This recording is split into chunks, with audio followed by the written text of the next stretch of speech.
ছাত্র জীবনেও দূর দূরান্তে হুজুরের বয়ান শোনার জন্য যাইতাম।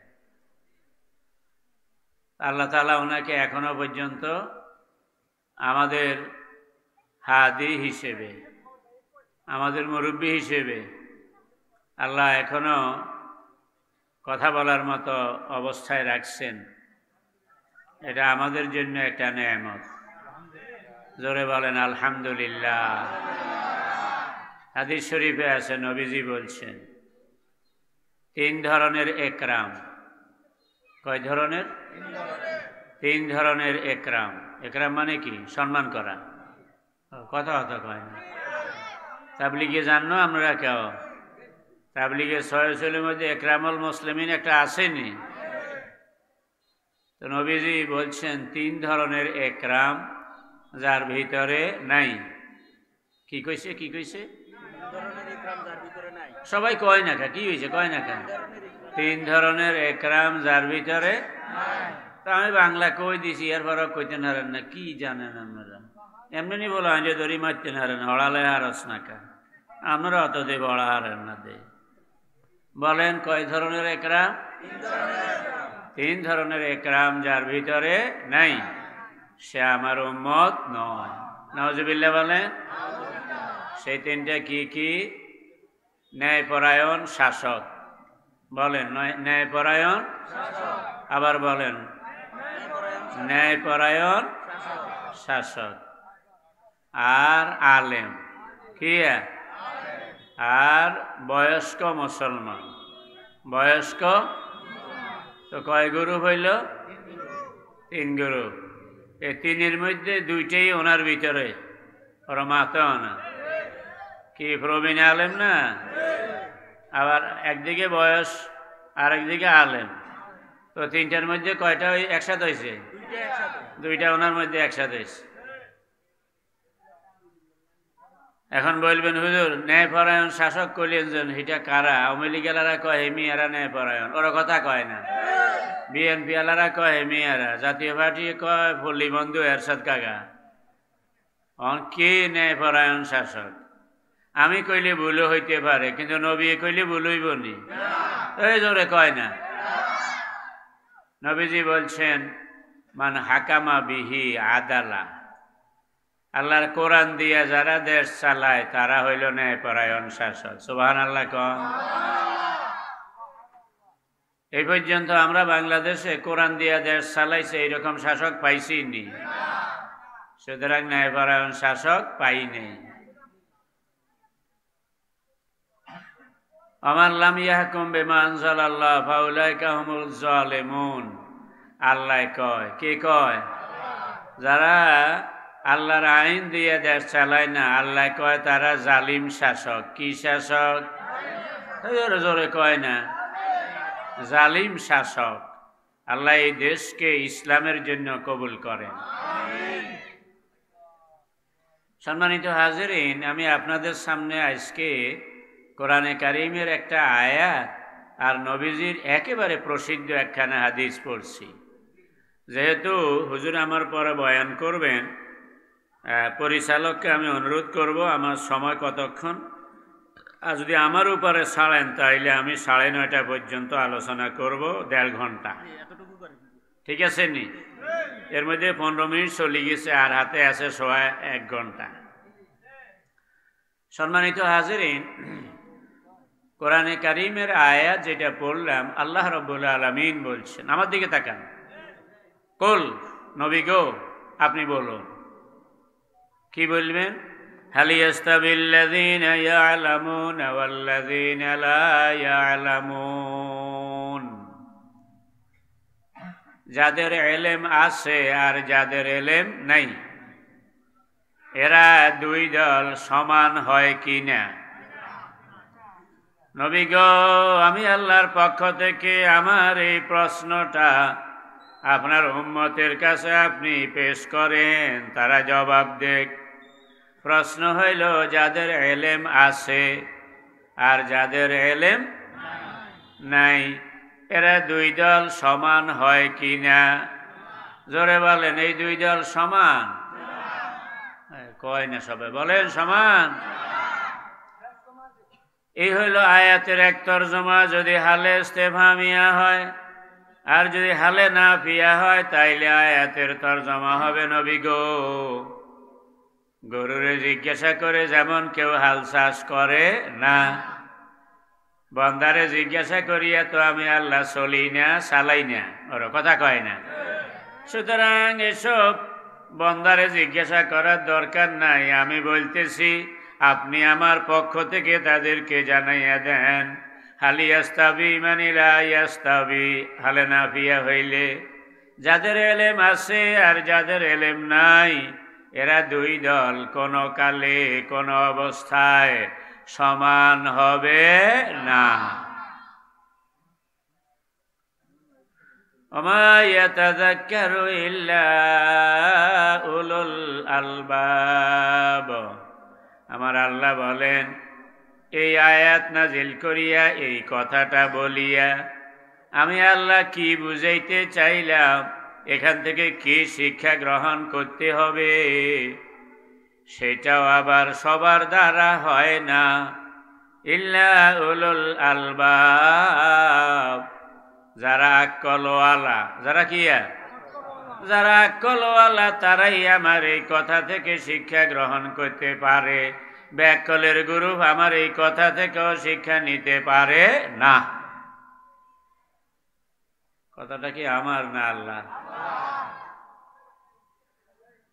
বন্ধুরা আমার, এরপরে আমি একখানা হাদিস পড়েছিলাম। নবীজি বলছেন, এটা আপনারা অনেকেই জানেন, তলাবুল ইলমে ফরিদাতুন আলা কুল্লি মুসলিম, প্রত্যেক মুসলিমের উপর ফরজ হইল দ্বীনি ইলম তলব করা। কোন ইলম?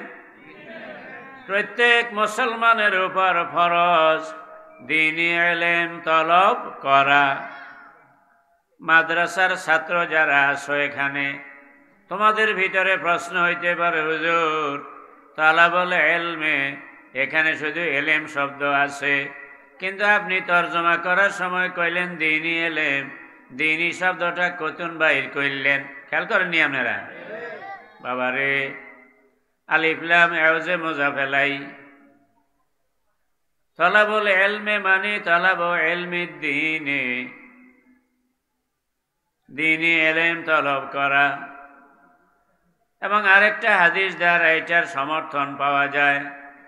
নবীজি বলছেন, আল ইলমু সালাসাতুন, উম্মত রে, আমি যে কইছিলাম ইলম তলব করা ফরজ, সেই ইলমের তিনটা শাখা।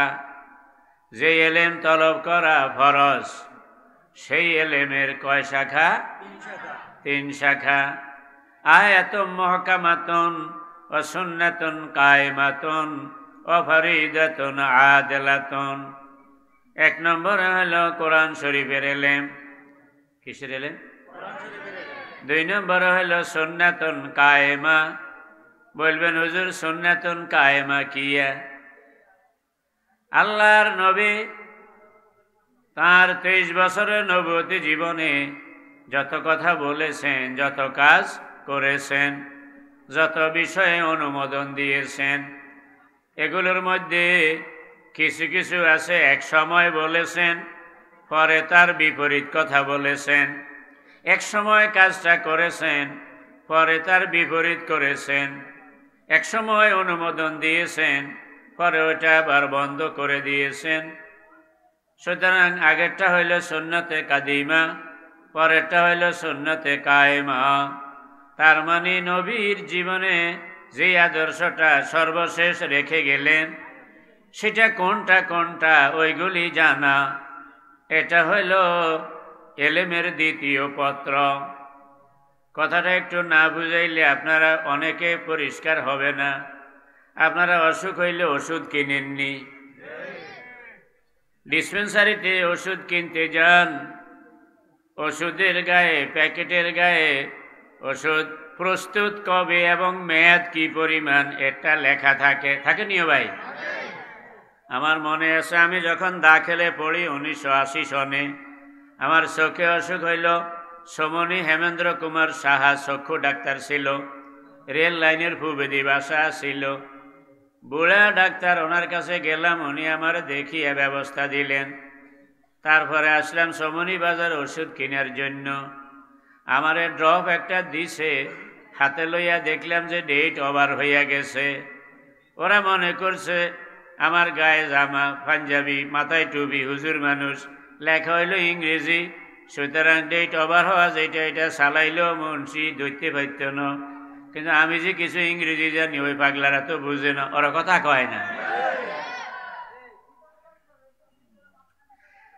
আমি ড্রপটা হাতে নিয়ে ডেট চাইয়া কইলাম, এটা কেন দিলেন? কয় এটাই তো ডাক্তারে লেখছে। আমি বললাম, এইটা বুঝি ডাক্তারে লেখছে? ডেট ওভার হওয়া ওষুধ দিতে কইছে ডাক্তারে কেমন? এইবার খবর হইছে যে রে মুন্সি তোরে লাগে ইংরেজি বুঝে। কয় দেখি দেখি, এখন লইয়া কয় ভুলই গেছে, বাদ দিয়ে এরপরে যে ডেট আছে এরকম দিল। একই ওষুধ, একই কোম্পানি, একটা হইল ডেট ওভার। ওরা কথা কয় না। কোম্পানি কিন্তু জাল নয়, ওষুধটাও এদের বানানো নয়, ওই কোম্পানির ওষুধ। কোম্পানিও ঠিক আছে, ওষুধও ঠিক আছে, কিন্তু এটা ব্যবহারের এখন আর ডেট নাই। তেমনি ভাবে অনেকগুলো হাদিস এমন আছে যেগুলো হাদিস সহি, কিন্তু ডেট ওভার হইয়া গেছে, যার কারণে ওগুলির উপর এখন আর আমল করা, কথা কয় না, যায় না। কিন্তু হাদিসের কিতাবে ওইগুলি এখনো লেখা আছে। আমরা যারা মাদ্রাসায় পড়ছি এবং পড়াই, আমরা জানি কোনটা কোনটা ডেট ওভার। কিন্তু বাংলা মৌলবী কিছু এখন বাইর হইছে, ওইছে নি রে ভাই? কিছু বাংলা মৌলবী, বাংলা শায়েখ বাইর হইছে, হুজুর দরকার নাই, ইমাম দরকার নাই, আমার কাছে বুখারী শরীফ আছে, আমি বুখারী শরীফ পড়ি, আমি সহিহ হাদিস মানি। দেও না ডেট ওভার হওয়া ওষুধ, সবজি কদ্দুর আছে এটাও নষ্ট হইব, ওর কথা কয় না। ডেট ওভার হওয়া ওষুধ চোখে দিবি, চোখ যেটা আছে এটাও শেষ হইব। এইরকম নিজের খেয়ালে চলবি, ইমান যে কদ্দুর আছে এটাও চলি যাইব।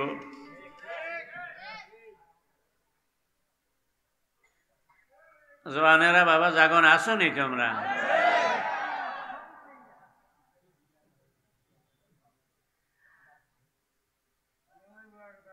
জুমার নামাজ পড়াই এক মসজিদে এক যুগের উপরে লক্ষ্মীপুর ডিসি অফিসে দক্ষিণে দিই, দেখলাম এক মুসল্লি হাত বাঁধছে এমনে এই জায়গা, না না এই জায়গা হাত ধরছে ইয়ানে। তা আমি পরে কইলাম যে যেই মেয়ে এইভাবে হাত ধরছেন, নামাজের পরে আপনি একটু থাকিয়েন, আল্লাহ নবী অথবা সাহাবায়ে কেরাম এই জায়গা হাত ধরছে, আমরা পড়ছি নবীজি হাত বাঁধছে ডাইন হাতের পাতা বাম হাতের কবজির উপরে। কোন জায়গায় কোন জায়গায়? সবাই কয় না জোরে, ধরো মেয়া। আবু দাউদ এবং নাসাইতে হাদিসে আছে, সাহাবী কয় মদিনার মসজিদে গেলাম, যাওয়ার আগেই সিদ্ধান্ত নিলাম লা আনজুরান্না কাইফা ইউসাল্লিন নবী সাল্লাল্লাহু আলাইহি সাল্লাম। যাওয়ার আগেই আমি সিদ্ধান্ত নিলাম আজকে দেখবো আল্লাহর নবী কেমনে নামাজ পড়ে। আল্লাহু আকবার। তার মানে গেলাম সেদিন নবীজির নামাজ দেখার জন্য। দেখলাম যে নবীজি তার ডান হাতের পাতাটা বাম হাতের কবজির উপর রাখলেন, আর এভাবে নবীজি হাতটা ধরলেন ডাইন হাত দিয়া। একেবারে সহিহ হাদিস এবং বুখারী শরীফও এক জায়গায় আছে যে এইভাবে কবজির উপরে বাম হাতের কবজির উপরে ডাইন হাত রাখার কথা। বুখারীতেও এক জায়গাতে এই হাদিসটা আছে। কিন্তু সারা জীবন পড়লাম মাদ্রাসায় আর পড়াইতে আসি, এখন আমার সামনে বাংলা শিক্ষিত বাংলা হুজুর, এখন হেমিয়া হাত বাঁধে এই জায়গায়, কইলাম নামাজের পরে থাকিয়েন, কোথায় এই হাদিসটা আছে আমার একটু জানাই যাইয়েন। আর আপনারা যারা আমার পিছনে মুক্তাদি হয়েছেন, নবীর পিছনে সাহাবীরা জোরে আমিন কইছে, এই কথাটা কোন সহিহ হাদিসে আছে আমার একটু হাদিসটা জানাই যাইয়েন।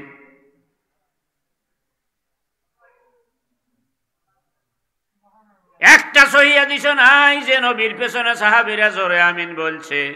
কিন্তু এখন কার কথা কে শুনে? বাঙালি এখন মৌলবীর চেয়ে বেশি জানে, ওরা কথা কয় না। তোকে কপালে লাগছে এখন।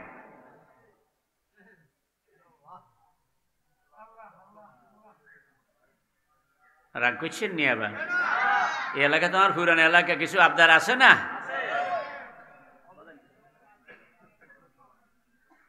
আল্লাহ আল্লাহ আল্লাহ নবীজি বলছেন দ্বীনি ইলম তলব করা, বলেন সবাই বলেন, প্রত্যেক মুসলমানের উপর ফরজ। কোরআনে বলছেন যাদের এলেম আছে আর যাদের এলেম নেই তারা দুই দল সমান হতে পারে না। আর নবীজি বলছেন প্রত্যেক মুসলমানের উপর দ্বীনি ইলম তলব করা। তলব করা মানে কি? তালাশ করা। বলেন তলব করা মানে? তার মানে কার কাছে দ্বীনের সহি ইলম পাওয়া যাইবে লোকটা তালাশ করা ফরজ। কোন সময় পাওয়া যাইবে সময়টা তালাশ করে নেওয়া ফরজ। কোন জায়গায় গেলে পাওয়া যাইবে জায়গাটা তালাশ করে নেওয়া। সুবহানাল্লাহ কইতেন না আপনারা? আর সেই দ্বীনি ইলমের জন্যই এই মাহফিলগুলো হয়, ঠিক নিও ভাই? আল্লাহ আল্লাহ আল্লাহ বলছিলাম এই যে কোরআনে কারিমের আয়াত এবং নবীজির হাদিসে এলেমের কথা বলা হইল, আবার আরেকটা হাদিসে নবীজি বলছেন মান সালাকা তরিকান ইয়ালতামিসু ফিহি ইলমান সাহহালাল্লাহু লাহু বিহি তরিকান ইলাল জান্নাহ। যে এলেম নয়া আমি নবী দুনিয়ায় আসলাম, এই এলেম তলবের জন্য যেই লোক রাস্তা ধরবে, কি ধরবে? জোরে কয় না।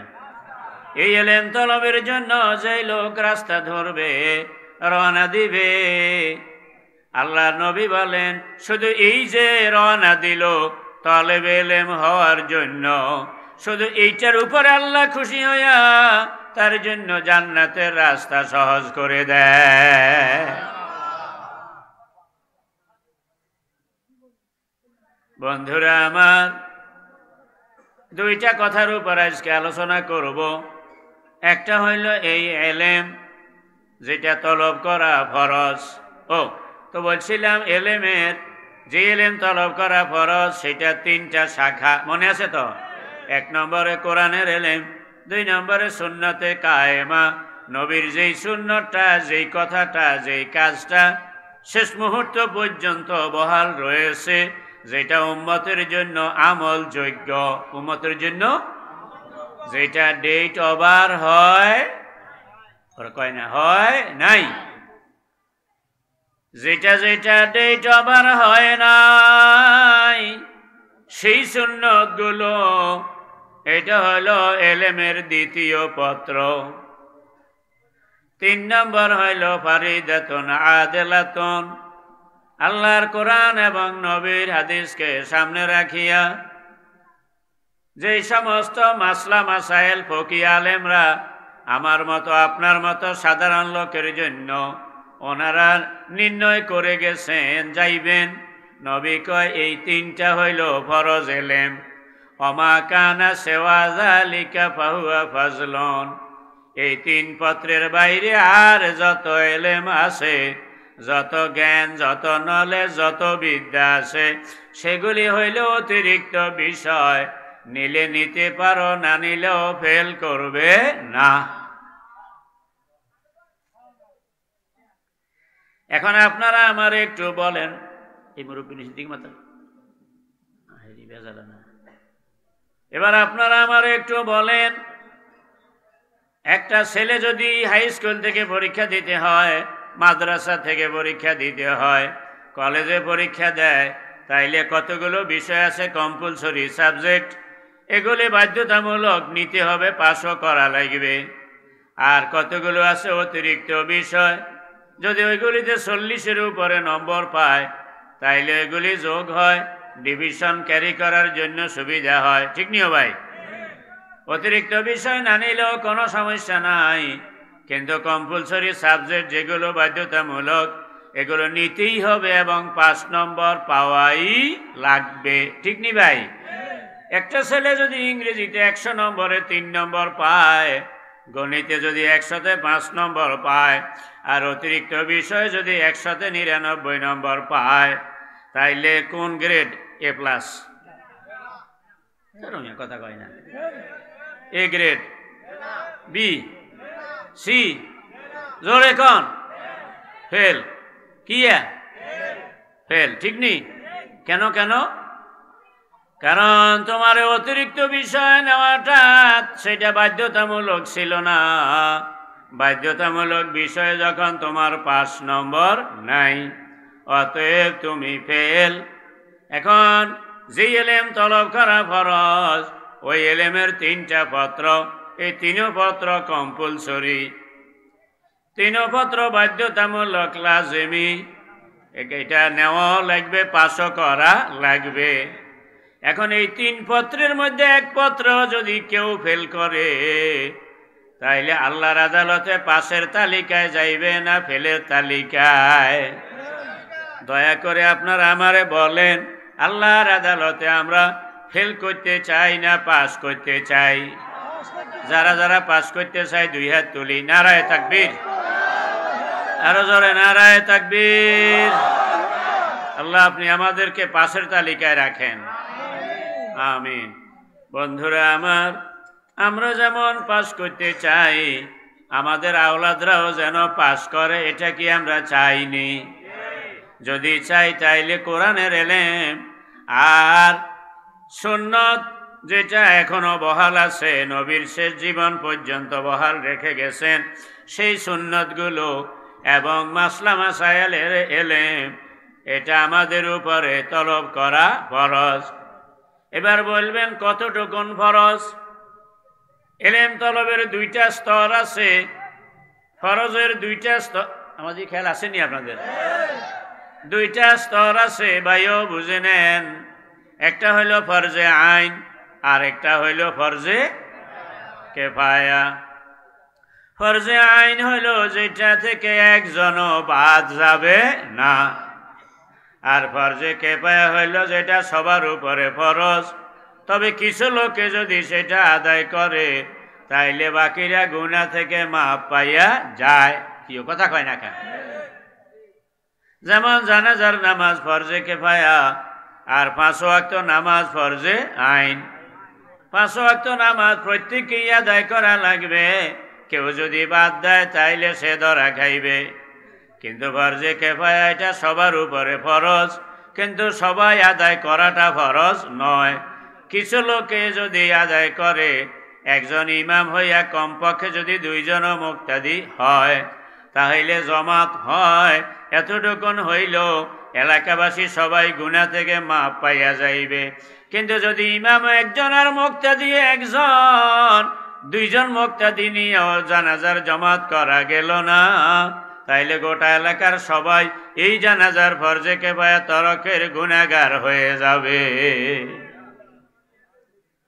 অনুরূপ ভাবে এলেম তলব করা যে ফরজ, ভাইয়া বুঝে নেন। ঘরে বাড়িতে আমার মা বোনেরা গো, আপনারা যারা আছেন তারাও শুনে নেন। এই এলেম তলবেরও 2টা পর্যায় আছে, একটা হইল ফরজে আইন, আর একটা হইল ফরজে কিফায়া। বলবেন হুজুর ফরজে আইন কোনটা? ফরজে আইনের মধ্যে 1 নম্বরে হইল ইমানের এলেম। একজন মানুষ কিভাবে ইমানদার হয় আর কিভাবে ইমান নষ্ট হয়, এই এলেমটা সবার কাছে থাকতে হবে।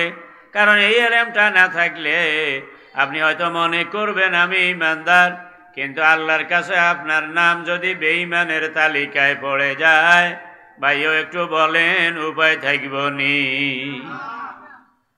সুতরাং কিভাবে ইমানদার হওয়া যায়, ইমান কাকে বলে, মুমিন কাকে বলে, আর কিভাবে ইমান নষ্ট হয়, এই বিষয়ের এলেম, এটা হলো ফরজে আইন। জোরে কয় না? এটা ফরজে।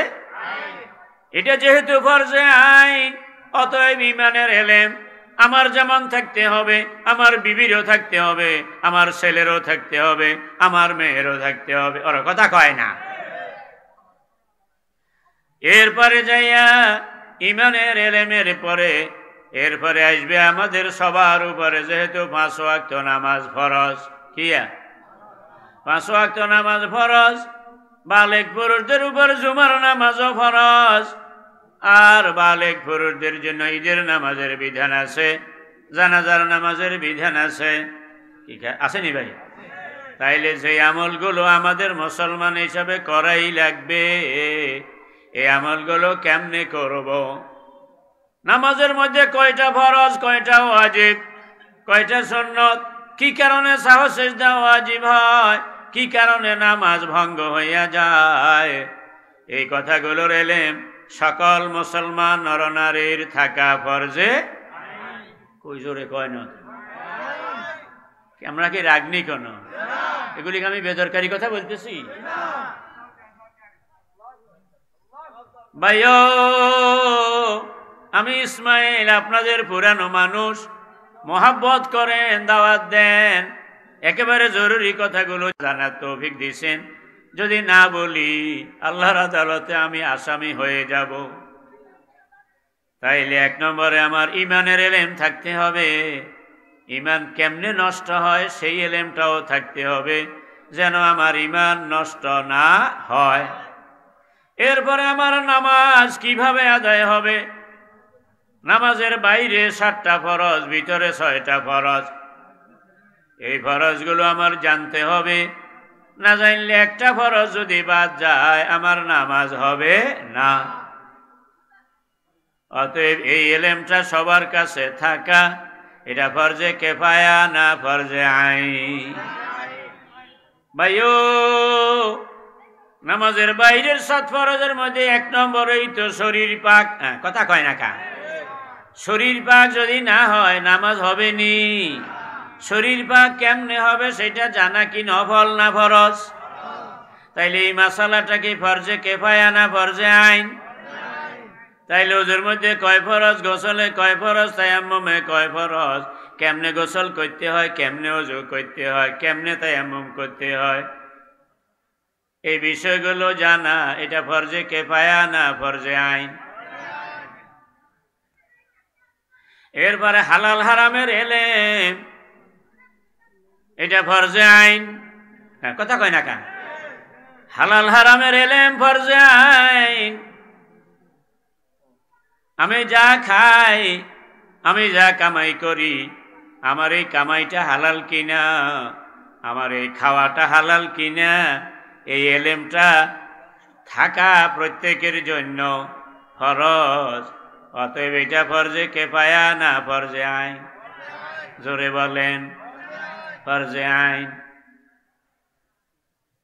ভাইও, এই যে মৌলিক বিষয়গুলো, এরপরে ফরজে আইনের আরেকটা দিক হইল একজন মুসলমান, আমার দিকে তাকান, আমার দিকে তাকান, একজন মুসলমান, মা বোনেরা গো আপনারাও শোনেন, একজন মুসলমান যখন যেই কাজে থাকে, কি কইছিলাম? একজন মুসলমান যখন যেই কাজে থাকে, যখন যেই কাজ করে, এই কাজটা জায়েজ নাকি নাজায়েজ, এবং এটা আমার জন্য অনুমতি আছে না নাই, এবং সেই ব্যাপারে আমার কি করা দরকার, সেই বিষয়ের এলেমটাও ওই ব্যক্তির জন্য তখন ফরজে আইন হইয়া যায়। আমার মা আছে, আমার বাবা আছে, আমার উপর আমার বাবার কি হক, আমার মায়ের কি হক, আমার সন্তান আছে, আমার উপর আমার সন্তানের কি হক, সেই কথাটা জানা আমার উপর ফরজ হইয়া গেল। তখন সেটা আমার জন্য ফরজে আইনের কাতারে গেল। আমি বিয়ে করব, কোন ধরনের মেয়ে বিয়ে করা জায়েজ, কোন ধরনের মেয়ে আমার জন্য হালাল, এবং একজন স্ত্রীর আমার উপর কি অধিকার আছে, এবং স্ত্রীকে কিভাবে চালাতে হবে, আমি যখন বিয়ে করব ওই এলেমটা তলব করা তখন আমার জন্য তখন ফরজে আইন হয়ে যায়। একটা মেয়ের বিয়ে হবে, একজন স্বামীর ঘরে যাবে, আমি একটা মুসলমান মেয়ে আরেক মুসলমান স্বামীর ঘরে যাব, স্বামীর কাছে আমার কি অধিকার, আমার উপরে আমার স্বামীর কি অধিকার, এই বিষয়টা আগে জানা ফরজে আইন না হইলেও বিয়ে যখন হচ্ছে হবে এবং বিয়ের জন্য আমি আগ্রহী আছি। কথা খেয়াল করেন না লাগে? তখন এই মেয়েটার উপর এই বিষয়ের এলেম তার উপর ফরজে আইন হইয়া যায়। যদি সেই এলেম না থাকে, স্বামী তার বিবির হক নষ্ট করে জালিম হইয়া যায়, স্ত্রী তার স্বামীর হক নষ্ট করে জালিম হয়ে যায়, আখেরাত বরবাদ হয়ে যায়, সংসারে অশান্তি দেখা দেয়। কথা বুঝতে পারছি নি? নির্বাচন আইছে, আমি কাকে ভোট দেওয়া এই মুহূর্তে আমার আল্লাহ এবং রসুলের নির্দেশ অনুযায়ী এই সময় এই নির্বাচনের ব্যাপারে, ভোটের ব্যাপারে আমার আল্লাহর নির্দেশ কি, নবীর নির্দেশ কি? 5 বছর পরে একবার ভোট আসে। সুতরাং এই সময় আমার সিদ্ধান্ত নিতে হলে, আমি যেহেতু মুসলমান, আমার সিদ্ধান্তটা হবে আল্লাহ এবং নবীর নির্দেশ অনুযায়ী। কারণ এই ভোটের দ্বারা একজন মানুষ বিরাট সওয়াবের অধিকারী হয়, আবার একজন মানুষ জাহান্নামীও হয়ে যায়। আমি রাজনীতি করব সিদ্ধান্ত নিলাম। দেশে বহু ধরনের রাজনীতি আছে। কোন রাজনীতি হালাল, কোন রাজনীতি হারাম, কোন রাজনীতি আমারে জান্নাতে নিবে, কোন রাজনীতি আমারে জাহান্নামে নিবে। আমি যখন রাজনীতি করব, রাজনীতিতে যোগ দেওয়ার আগে এই এলেমটা তলব করা আমার উপর তখন ফরজে আইন হয়ে যায়।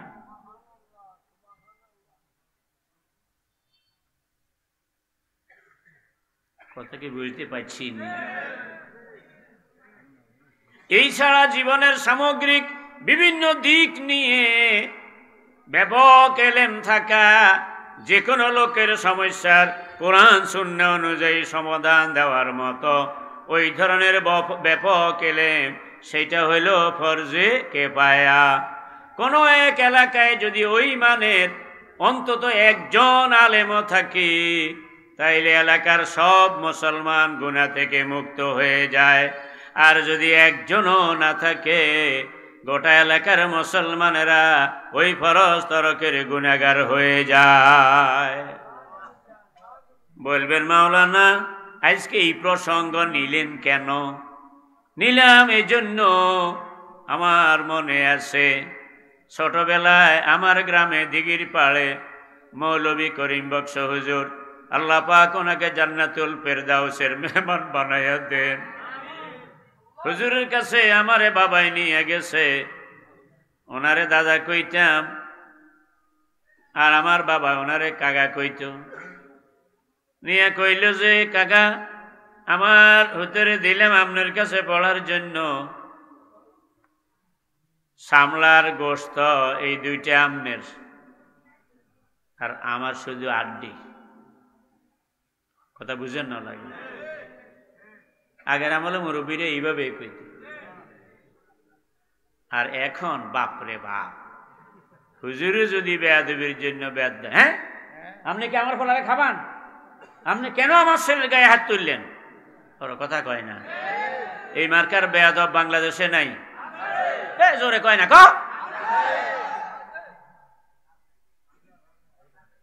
এদের সন্তান জীবনও মানুষ হয় নাই, হবে। আমার বড় ছেলে মাওলানা আব্দুল আজিজ, আজকের প্রধান মেহমান যিনি, ওনাদের পার্শ্ববর্তী এলাকায় এখন জুমার নামাজ পড়ায়। চন্দ্রগঞ্জ কারামতিয়া মাদ্রাসায় বোর্ডিং আছে, দিলাম এখানে পড়ার জন্য। কোন হুজুরে জানি এমন ফিডা ফিরছে, সব ফাটাই ফেলাইছে। আমি লক্ষ্মীপুর আলী ইমাম সাহেব ভাইস প্রিন্সিপাল, বাড়িতে আইসি। চন্দ্রগঞ্জের হুজুরদের সাথে আমার খুব আন্তরিকতা, তখনও ছিল, এখনো আছে। ঘরে গেছি, আর আমার বিবি আমার কইল, ফোলা ভাইতে পড়ালেখা করার জন্য এনে দিয়েছেন, এরকম গরুর মতো মাইতুনি দিছেন। আমি কইলাম কি হয়েছে? আপনার বড় ভিতরে আজকে ফিডি সব হাড়া হালাইছে। আমি কইলাম কোনা নেই? কয় হে চন্দ্রগঞ্জ মাদ্রাসা। তুমি কেমন জানছো খবর? কই তো হিগে আইসে তো ভাই। কইলাম কোনা নেই? কয় ওই যে ওই রুমে। কইলাম যে আনছে কে? কয় না হিগে একলাই আইসে। আমি কইলাম তাইলে আমি মাদ্রাসা যাবো। হুজুরে ফিডাইছে, আর হে একলাই বাড়ি চলিয়ে আইছে, আবার তুই আমার গরুর মতো ফিডাইছে এরকম। ভালো মতো ফিডাইলে কি একলা আইতে পারে? আমি তো একজন শিক্ষক, ছাত্ররা অন্যায় না করলে তো ফিডা দেই না, নিশ্চয়ই কোনো অন্যায় করছে।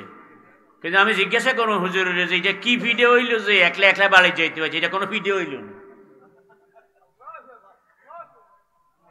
আমার ছেলে তো শুনতে আছে আরেক রুমে থাকি, দাখিলে পড়তো তখন কথা আমরা কোন বুঝি মারিয়া লাইতে করলাম যে না একেবারে মারিয়া লাইতে কই না, রু থাকবো, কিন্তু নিজে নিজে চন্দ্রগ্রহণ থেকে একলা আইতে হচ্ছে। আর তুমি আবার কইতে আসো যে একেবারে গরুর মতো মাছ, এটা কোনো মাইরি হইল? আমি যাবো তো জিজ্ঞাসা করবো এটা কি ভাই ছেলে নি, এটা কোনো মাইরি হইল না।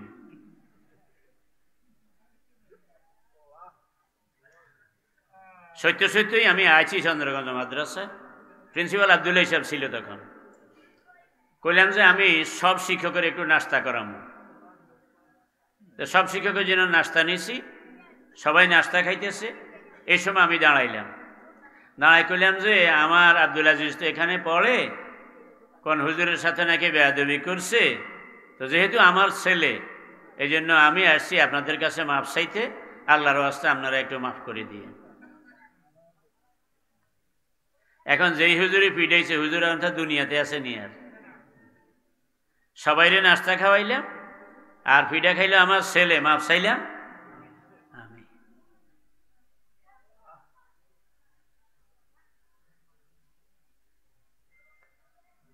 যাক, কথা একটা আসি গেছে বললাম, আমাদেরকে নজর আছে আপনাদের?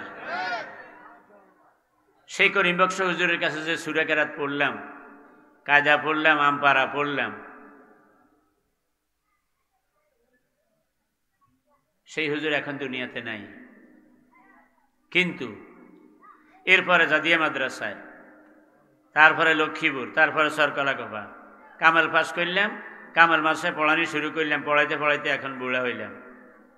আমার আলহামদুলিল্লাহ ছাত্ররা বিভিন্ন জায়গায় আছে, আবার ছাত্রদের ছাত্র তো আছে, কথা কয় না। এই যে মক্তবে পড়াইল হুজুরে, এখান থেকে আমরা যারা পড়ি বাহির হইলাম, সূরা কেরাত, আমপারা, কোরআন শরীফ, এখান থেকে যাইয়াই তো পড়ে মাদ্রাসায়। এইভাবে সারা দেশে, ঠিক নি ভাই? সবাই বড় আলেম হয় না ঠিক, কিন্তু 2-4 জন তো হয়। এ হওয়া দ্বারা যেই এলাকায় আল্লাহ যারে কবুল করে, ওই আলেমের দ্বারা গোটা এলাকার মানুষের ফরজে কেফায়া আদায় হয়েছে তো, কথা কয় না কা? এই মানুষগুলো সবাই ফরজে কেফায়া তরকের গুনাহ থেকে নাজাত পাইছেনি? জোরে বলেন, পাইছে। যদি কোনো এলাকায় এরকম বড় আলেম একজনও না থাকে, ফতোয়া দেওয়ার মতো যোগ্য আলেম একজনও না থাকে, গোটা এলাকার মানুষ ফরজে এই ফরজ তরকের গুনাহগার হয়ে যায়, এই মাসালা অনেকের জানা নাই। ফলে কি হয়? নুরানি মাদ্রাসার জন্য টাকা চাইলে, অন্যান্য মাদ্রাসার জন্য চাঁদা চাইলে, দান কালেকশনে গেলে, আমরা কি এনে চাকরি করিনি, আমাকে ফলান কি এনে ভরেনি, ওরা কথা কয় না। এই কথা কেন আসছে? এই লোকটার কাছে এলেম নাই, জোরে কয় না। যদি এলেম থাকতো তাহলে সে জানতো যে এলাকায় অন্তত 1-2 জন বড় আলেম থাকা ফরজে কেফায়া, সুবহানাল্লাহ কয় না। যদি না থাকে তাইলে গোটা এলাকার মানুষ গুনাহগার হবে ফরজ তরকের। সুতরাং আমি যেন গুনাহগার না হই, আমার সন্তানেরা যেন গুনাহগার না হয়, আমার এলাকা যেন বড় আলেম শূন্য না হয়, সেজন্য এই মাদ্রাসা তৈরি করতে হইব, চালাইতে হইব, টাকা দিতে হইব, সহযোগিতা করতে হইব। আমি যেন কবরে মাইর না খাই, আমার মাইরের থেকে বাঁচার জন্য, হুজুরের টাকার জন্য নয়। আল্লাহু আকবার কয়। কি কথা কি বলতে পারছি নিকে জানেন? এটা কি হুজুরের টাকার জন্য না আমি মাইরের থেকে বাঁচার জন্য? এই কথা কয় না কেন? ফরজ তরক করলে কি মাইর আসেনি? কি নরমাল মাইর না কেসকা মাইর? হ্যাঁ, এই সবাই কবরে মাইর খাইতে চান? কে কে কবরে মাইর খাইতে চান তারা হাত তোলেন। কি হাত দিয়ে উঠে নেও না, খবর আছে তো দে। কবরে মাইর খাইতে চান? কবরে মাইর খাইতে চাই না কারা কারা, তারা হাত তুলি। নারায়ে তাকবীর। আল্লাহ আপনি আমাদেরকে কবরে আযাবের সম্মুখীন করিয়েন না, আমিন। তাহলে এলাকায় বড় আলেম থাকা দরকার আছে? কে বড় আলেম হবে, কারে আল্লাহ সেই মানে যোগ্য আলেম, এটা আল্লাহই জানে। কিন্তু আমরা তো গড়ে চেষ্টা করা লাগবো নাকি লাগবো না? লাগবো নি? এ করলাম এক সাইডের কথা। আজকে যেহেতু প্রধান মেহমান উনি মূল আলোচনা করবেন, হেল্পারের কাম হইল গাড়ি ধরি যাওয়ান, ওরা কথা কয় না। ড্রাইভার সাহেব আইব, হেল্পার নামে যাইব। সুতরাং আমি যেহেতু আজকে হেল্পার, আমি গাড়িটা ধরে রাখতেছি। এখন হুজুর আইব, চালানি শুরু হইব। আমার দিকে নজর আছে? তাইলে এলেম তলব করা প্রত্যেক মুসলমানের উপরে নফল। জোরে বলেন। এর মধ্যে কিছু আছে ফরজে আইন, ঠিক নেই? সেই ফরজে আইন পর্যায়ের এলেম আমাদের সবার কাছে কি আছে? নাই। তাইলে ফরজে কিফায়াটা হয়তো আমার না থাকলেও আরেকজনের থাকলে তার উসিলে আমি সারিয়া গেলাম, কিন্তু ফরজে আইন যেটা, এটা তো আমারই থাকতে হবে। কি ভাই কথা বলে না কেন? বন্ধুরা আমার, এবার আসেন, এই যে আল্লাহ রাব্বুল আলামিন বলছেন যাদের এলেম আছে আর যাদের এলেম নাই, তারা দুই দল সমান হতে পারে না। এই যে পারে না, এই কথাটার একটু ব্যাখ্যা দেই। ভাইও, প্রত্যেকটা মুসলমানের উপর দুইটা ফরজ, একটা হইল এলেম আর একটা হইল আমল। এলেম লিখতে 3 হরফ আইন লাম মিম, আমল লিখতো 3 হরফ আইন মিম লাম। তার মানে হরফ ওই 3টাই। এলেম লিখতে লাম আগে, আমল লিখতে লাম পরে। কিন্তু হরফ আইন এবং মিম এবং লাম 3টা হরফ এলেমের মধ্যেও আছে, আমলের মধ্যেও আছে। কারণ হইল এলেম ছাড়া আমল হয় না। এই কারণে এলেম আর আমল দুইটারই মূল অক্ষর আইনও আছে, লামও আছে, মিমও আছে। আলী আহমদ আর আহমদ আলী, এটার মধ্যে যেমন আহমদও আছে, আলীও আছে। আলী আহমদে যেটা আগে, আহমদ আলীর মধ্যে ওইটা।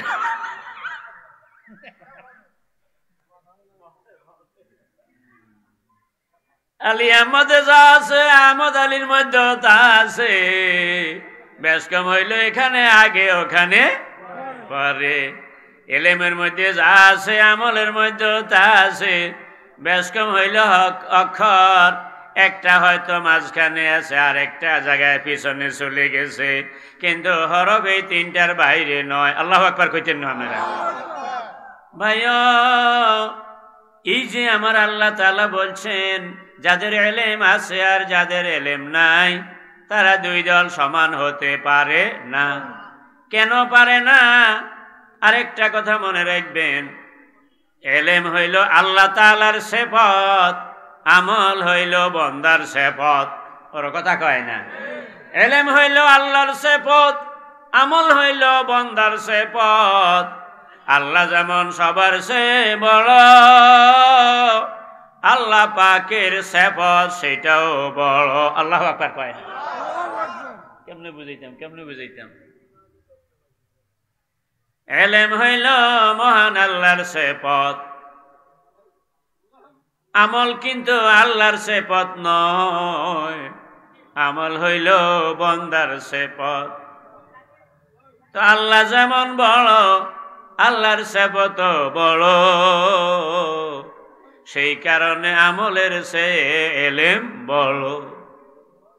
আর এই কারণেই আমার নবীজি বলছেন, কালিলুল ইলমে খায়রুম মিন কাসীরিল ইবাদাতে। উম্মত রে, অল্প পরিমাণ এলেম, অল্প পরিমাণ সামান্য এলেমের দাম বস্তায় বস্তায় আমলের চেয়ে বেশি। ওনারা চিনেননি? আমরা কবাই এখন কয়জন আছি?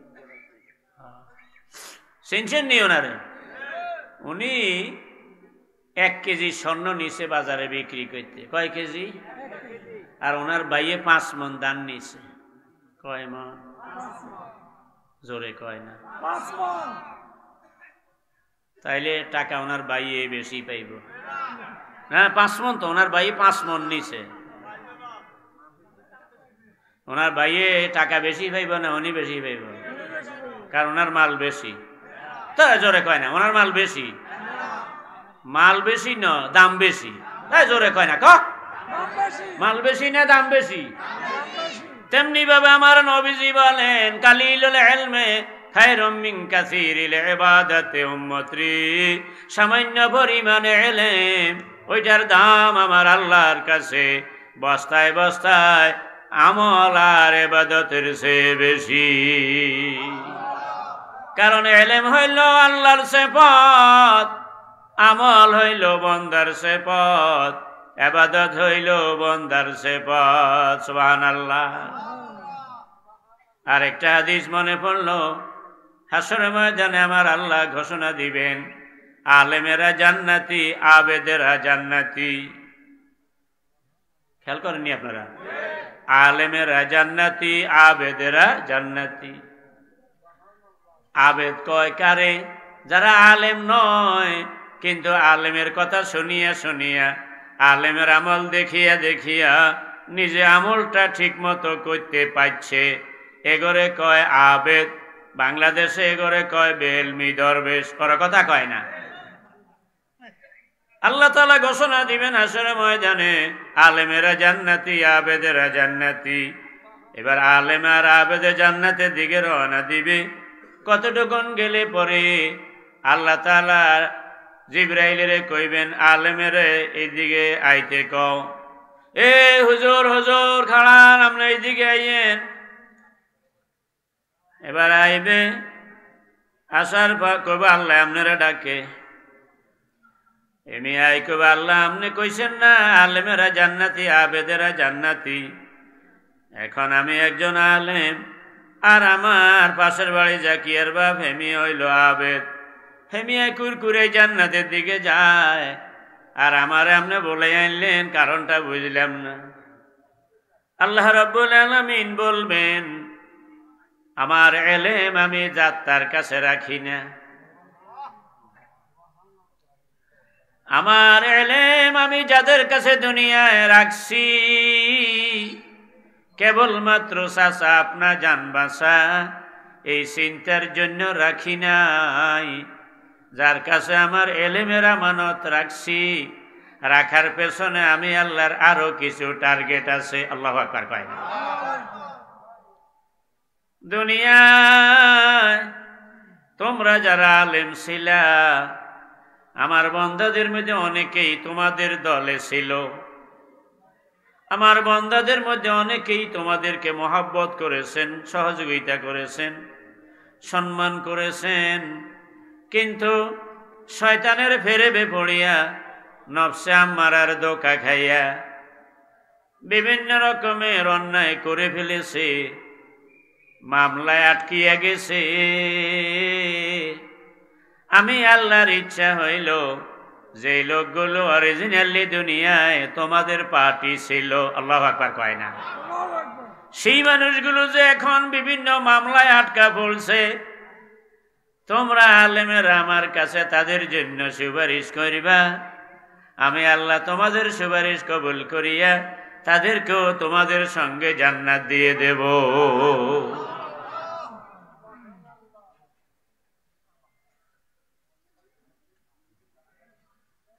বন্ধুরা আমার, বলছিলাম এলেম হইল আমার আল্লাহর সিফাত, মনে আসেনি? আর আমল হইল বান্দার সিফাত। আল্লাহ যেহেতু সবার চেয়ে বড়, আল্লাহর সিফাতের দামও সবার চেয়ে বড়। বুখারী শরীফের হাদিসে আইছে, একদিন সাহাবায়ে কেরাম মসজিদে নববীতে বসে আলোচনা করতেছেন। মসজিদে নববীর বেড়া আর আমার নবীর স্ত্রী আমাদের আম্মাজান আয়েশা সিদ্দিকা রাদিয়াল্লাহু তাআলা আনহার হুজরার বেড়া এক বেড়া। জানালা একখান ছিল, মুসল্লিরা চলে গেলে জানালা মাঝে মধ্যে মেলতেন, আর নাইলে জানালা এটা বন্ধ থাকত। নবীজি রুমে থাকিয়ে শুনে ওনারা মসজিদে আলাপ আলোচনা করতেছে, আপনার কি কি আমল আছে? আমার এই আমল। আপনার আমার এই আপনার আমার এই আমল। আচ্ছা, এমনি হুজুরের আমল কিরকম? তো একজনে কয় হুজুরের এই আমল এই আমল। আরেকজনে কয় তো হুজুরের আমল লাগে কমে না, এই মেয়ে তো দেখা আরো বেশি। কথা খেয়াল করেন না? লাগে হুজুরের আমল তো লাগে। আরেকজনে কয় হুজুরের কম হইলেও সারে, কারণ হুজুর তো কোনো গুণা নাই। কথা কয় না, ও নিজেরা নিজেরা মসজিদে ওই কথাগুলো কইতে আছে, হুজুরের রুমে যাই শুনতে আছে। হুজুরের কম হইলেও কি কথা কয় না? কেন অসুবিধা নেই, কেন হুজুরের কোনো গুণা। যে মেয়ে দেনা নাই, মেয়ের যা আয় হয় সবে তো জমা। আমাকে তো কি আছে? দেনা আছে, গুণা। নবীজি সব কথা রুমে থাকি শুনলেন, এরপর বাইর হইয়া আসলেন। আসিয়া কয়, ও সাহাবীরা, আপনারা এখানে বসি বসি কি কি আলোচনা করছেন আমি সব শুনছি। সুবহানাল্লাহ কয় না? আপনাদের আলোচনার মধ্যে এইটাও আছে, আপনাদের কারোর কারোর আমল আমার আমল এসে বেশি। ওর কথা কয় না? আবার আরেকজনে সাফাই গাইছেন যে হুজুরে তো দেনা নাই, সুতরাং আয় কম হইলেও চলে যায়, সব জমা। শোনেন, আনা আলামুকুম বিল্লাহ ওয়া আতকাকুম, আপনাদের সবার চেয়ে আল্লাহ সম্পর্কে আমার এলেম বেশি, আপনাদের সবার চেয়ে আমি হইলাম বড় আলেম। আল্লাহু আকবার কয় না? আপনাদের সবার চেয়ে আমি হইলাম বড় আলেম, আমার এলেম বেশি, এবং আপনাদের সবার চেয়ে আমি বড় মুত্তাকি, আপনাদের চেয়ে আমার তাকওয়া অনেক মজবুত। আল্লাহু আকবার কয় না? সুতরাং আপনাদের নামাজের রাকাতের সংখ্যা বেশি হইতে পারে, ওর কথা কয় না? আপনাদের জিকির আজকারের সংখ্যা বেশি হতে পারে, কিন্তু কোয়ালিটি আর কোয়ান্টিটি দুইটা কোনো এক সমান হয় না। ওনার ভাই বেচলো 5 বস 5 মণ, ওর কথা কয় না? আর উনি বেচলো 1 কেজি। আপনারা সবাই কইলেন উনি টাকা পাইবে বেশি। নবী কয়, আমি আপনাদের সবার চেয়ে বড় আলেম, আল্লাহ সম্পর্কে আমার এলেম বেশি, আমার তাকওয়া বেশি, সুতরাং আমার আমল যেটা এটার ওজন বেশি, এটার দামও বেশি। সুতরাং আপনারা রাকাত সংখ্যার তসবির সংখ্যা দিয়ে আমার লগে কম্পেয়ার করলে হবে না, তুলনা করা যাবে না, কারণ আমার একটা সেজদা আর আপনাদের লাখো সেজদা সমান হবে না। আলেমের 2 রাকাত নামাজ আর জাহেলের 1000 রাকাতও সমান হবে না। চন্দ্রগঞ্জ চিনিনি? মামা তো হতো না। প্রতাপগঞ্জ আমার বাবার কাছে শুনছি, প্রতাপগঞ্জের ছোট হুজুর নামে এক বুজুর্গ আছিল, উনি নাকি ঘোড়ায় চলতেন। ওনার মুরিদদের মধ্যে এক জমিদার ছিল, জমিদার আইসে ওনারে দাওয়াত দিছে। আর কয় আমারে নিবে কেমনে? কয় হুজুর আমার ঘোড়া আছে তো। কয় তোমার ঘোড়ায় আমারে লইতে পারবনি। কয় কি কন হুজুর? আমি যেহেতু ওই ঘোড়ায় চড়ি, আবার ওই মুরিদ যে জমিদার ও কিন্তু হুজুরের চেয়ে আরো অনেক বড় এবং মোটা। ওরা কথা কয় না? জমিদারের খেয়াল হইলে আমার মতো গাবুর যখন এই ঘোড়ায় চলতে পারি, হুজুর তো আমার চেয়ে আরো হালকা পাতলা। কয় হুজুর কি এখন? আমি এই ঘোড়া দিয়ে চলি সব সময়, তো আমার যেহেতু লইতে পারে আপনারে বাইতে নৌকা কি এখন? আচ্ছা ঠিক আছে, তাইলে আনো। এবার ঘোড়া আনলো। হুজুরে মাত্র 1 পা রাখছে, এমন সময় ঘোড়ায় মেয়ের মারাই এক চিৎকার দিয়ে উঠছে। চিৎকার দিয়ে ঘোড়ায় আর ওনার লইতে রাজি না। কয় কিরে তোরে কইছিলাম না? কয় হুজুর বুঝলাম না, আমি তো এই ঘোড়া দিয়ে আইতো আজকেও আইলাম, এই ঘোড়া দিয়ে চড়ি। তো এই প্রতাপগঞ্জের ওই হুজুরে বলে, কয় রে তোর তো শুধু গোস্তের ওজন, আর আমার যে গোস্তর লগে আমার যে এলেম আছে, আমার এলেম যাইব কই? আমার এলেমের ওজন যাইব কই?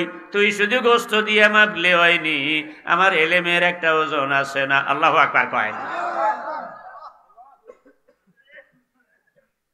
বলবেন হুজুর এইসব কিচ্ছা দিনই আপনি ওয়াজ করতে না আইছেন। এই কিতাবটা কি আমার বানানো কিচ্ছা না আল্লাহর কালাম? ইন্না সানুলকি আলাইকা কাওলান সাকিলা, আসেনি আয়াত? আল্লাহ রাব্বুল আলামিন ফরমান, নিঃসন্দেহে আমি নবী গো, আমি অনতি বিলম্বে আপনার উপর এক ভারী কালাম নাজিল করতে যাচ্ছি। ভারী কালাম না হালকা? জোরে কোন ভারী? এটা আমি কই না, আল্লাহ কয়। এরপরে ইন্না আরাজনাল আমানাতা আলাস সামাওয়াতি ওয়াল আরদি ফাআবাইনা ইয়াহমিলনাহা ওয়া আসফাকনা মিনহা ওয়া হামালাহাল ইনসান ইন্নাহু কানা যালুমান জাহুলা। লাউ আরাজনাল আমানাতা আলাস সামাওয়াতি ওয়াল আরদি, কিনা আরেকটা আয়াত কিনা, লা আনসালনাহু আলা জাবালিন লারাআইতাহু খাশিআম মুতাসাদ্দিআম মিন খাশিয়াতিল্লাহ। এই আয়াতগুলো কি আল্লাহর এই কিতাবে আসেনি? এই আয়াতগুলো কি প্রমাণ করে? আল্লাহর কোরআনের এলেম এমন এক জিনিস, আল্লাহ বলছেন পাহাড়ের উপর যদি আমার এই কোরআন রাখতাম, পাথরের পাহাড় চূর্ণ বিচূর্ণ হয়ে যেত। আম্মা জান আয়েশা সিদ্দিকা রাদিয়াল্লাহু তাআলা আনহা বলেন, আল্লাহর নবী কোন কোন সময় আমার দেহের উপর মাথা মোবারক রাখিয়া একটু আরাম করতেন। এমন সময় যদি ওহী নাজিল শুরু হইত, আমার মনে হইতো যেন আমার শরীর যেন ছিন্ন ভিন্ন হয়ে যায়। নবীজি যেই সাওয়ারিতে চলতেন, চলন্ত অবস্থায় যদি ওহী নাজিল শুরু হইত, সাওয়ারি তৎক্ষণাৎ জমিনের উপরে বসিয়ে যাইত। এই ওহীর ওজন বহন করার ক্ষমতা ওই সাওয়ারির ছিল না। সুতরাং শুধু প্রতাপগঞ্জের হুজুরে কইছে তা তো নয়, স্বয়ং আমার আল্লাহ এই আয়াতগুলো নাজিল করেছে।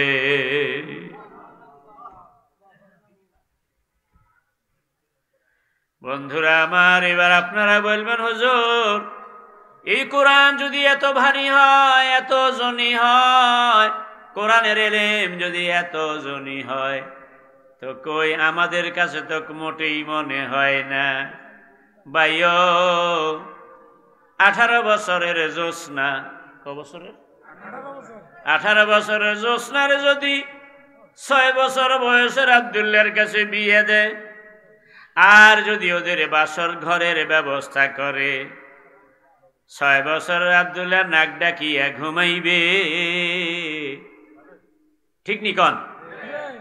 কিন্তু 25 বছরের সলিমউদ্দির কাছে 18 বছরের জ্যোৎস্নারে যদি বিয়ে দেয় আর বাসর ঘর হয়, তখন একটা কিছু ঘটনা হইবনি না হইত না? তাইলে আব্দুল্লাহর কাছেও তো বিয়ে দিছে, আব্দুল্লাহ যে নাক ডাকি ঘুমায়, 18 বছরের জ্যোৎস্নার মধ্যে মজার কিছু নাই? জোরে কয় না তারা? এরে 18 বছরের জ্যোৎস্নার কাছে মজার অনেক কিছু আছে, কিন্তু ওই মজা বুঝার মতো সেই যোগ্যতা এখন 6 বছরের আব্দুল্লাহর নাই, যার কারণে আব্দুল্লাহ নাক ডাকিয়া ঘুমায়। আব্দুল্লাহ জ্যোৎস্নার কিছু বুঝে না, না বুঝার মানে এই নয় যে জ্যোৎস্নার কাছে কিছু নাই। ওর কথা কয় না কি? যখন আসেননি না ঘুমো। আল্লাহর এই কোরআনের মাহিয়ত হাকিকত বুঝতে হইলে যেই যোগ্যতার প্রয়োজন, সেই যোগ্যতা যদি থাকতো তাইলে আমিও বুঝতাম, আপনিও বুঝতেন। সেই ধরনের যোগ্যতা নাই বলে আমরা নাবালেগ, আমাদের কাছে 18 বছরের জ্যোৎস্নার কোনো মূল্য নাই।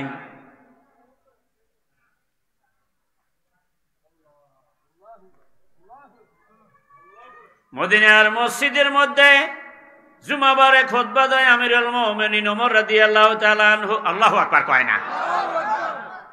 850 মাইল দূরে, কত 850 মাইল দূরে নাহাওয়ান্দ নামক জায়গায় মুসলমান মুজাহিদরা গেল জিহাদের জন্য। খ্রিস্টানদের সঙ্গে যুদ্ধ করবে। এক পাশে পাহাড়, সামনে সমতল ময়দানে তাঁবু করিয়া আছে। শত্রু সৈন্যরা পাহাড়ের অপর দিক থেকে উঠতেছে, উপর থেকে অতর্কিত আক্রমণ করবে, মুসলমানদেরকে ম্যাসাকার করে দিবে। হযরত ওমর খুতবা দিতেছেন, খুতবার মাঝখানে হঠাৎ করে বললেন, ইয়া সারিয়া আল জাবাল, ও সারিয়া, পাহাড়ের দিকে ব্যবস্থা নাও। খুতবা শেষ হওয়ার পরে মদিনার মসজিদের মুসল্লিরা কয়, আমিরুল মুমিনিন, খুতবার আগা গোড়ার লগে মাঝখান দিয়ে যেটা কইলেন এটা তো কোনো কানেকশন নাই, কি কইলেন? ওর কথা কয় না। আমি এতক্ষণ আপনাদের সামনে বলতেছি, মাঝখানে যদি কই নুন কম হইছে, কথা কয় না, কি কইলাম? নুন কম হইছে। তো আমার আগের পর কথার কোনো মিল আসেনি, এ নুনের কোনো কথা আসেনি। আমিরুল মুমিনিন আপনার আগা গোড়া, খুতবার আগা গোড়ার লগে মাঝখান দিয়ে কি কইলেন? নুন কম হইছে। এনে নুন আইলো কতুনে, আবার সারিয়া পাহাড়ের দিকে ব্যবস্থা নাও। হযরত ওমর বললেন, আমার সেনাবাহিনী পাঠাইছিলাম না নাহওয়ান নামক জায়গায়, এই অবস্থা, ওদের খবর নাই দুশ্মনেরা ওই দিক থেকে পাহাড়ের উপর দিকে উঠতেছে অতর্কিত হামলা করার জন্য। চিন্তা করলাম আমি যদি এই সময় ওদেরকে সতর্ক না করি, আমার বাহিনী মেসাকার হয়ে যাবে। সবাই কয় ওমরের বুজুর্গি এইবারে ধরা খাইবে, ওর কথা কয় না। 850 মাইল দূরে নাহাওয়ান, মদিনার মসজিদের মিম্বরে থাকি বুজুর্গি জাহিরের আর বুঝি পাগলামির জায়গা নাই। আইয়ুক না, যখন আসার আইবে তো, ওর কথা কয় না। কাফেলা আইবে তো, আইলে এইবার ওমরের বুজুর্গি ধরা। 1 মাস পরে সেনাবাহিনী আসলো মদিনায়। সেদিন লোকে লোকারণ্য। ওদিনকার খুতবার ভিতরের নুন কম হইছে যে কইল, আজ নুন বাই করব। সবাই আসিয়া হাজির অভিযানের বিবরণ শুনতে।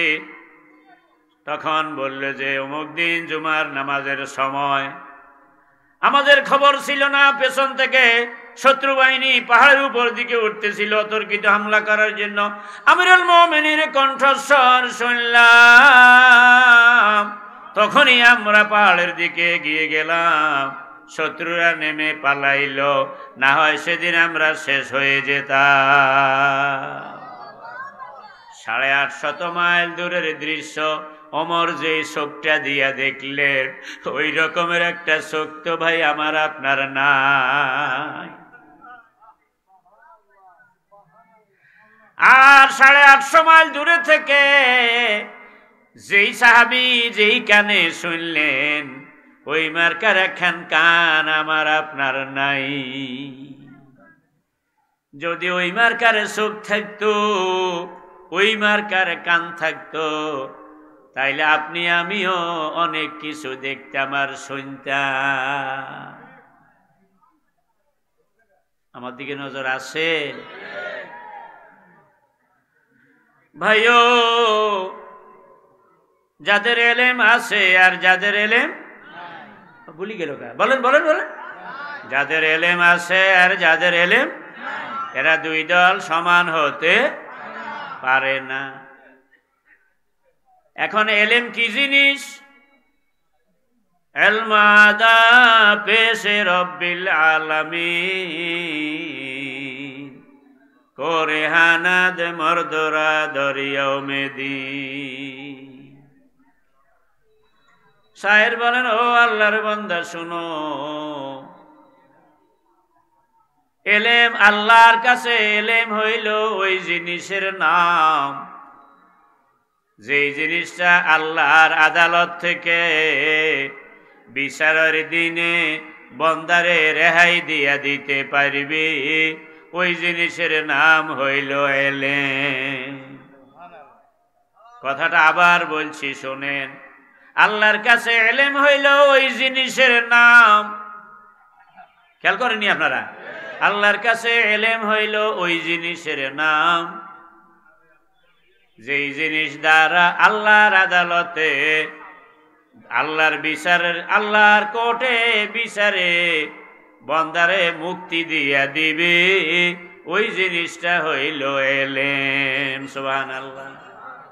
বলবেন হুজুর এটা তো এক পারসি শায়েরের শের, কোরআনও নয় হাদিসও নয়। তাইলে এবার হাদিস খোলেন, আমার নবী কি কয়?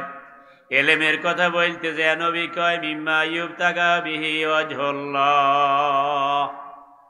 এলেম হইল ওই জিনিস, যেই জিনিস দিয়া আল্লাহ রব্বুল আলামিনকে পাওয়া যায়, যেই জিনিস দিয়ে আল্লাহরে তালাশ করা যায়, যেই জিনিস থাকলে আল্লাহরে, আল্লাহু আকবার কয় না, যেই জিনিস থাকলে, যেই জিনিস দিয়ে আল্লাহরে তালাশ করা যায়, যেই জিনিস দিয়ে আল্লাহরে পাওয়া যায়, ওই নবী কয় ওইটার নাম হইল এলেম।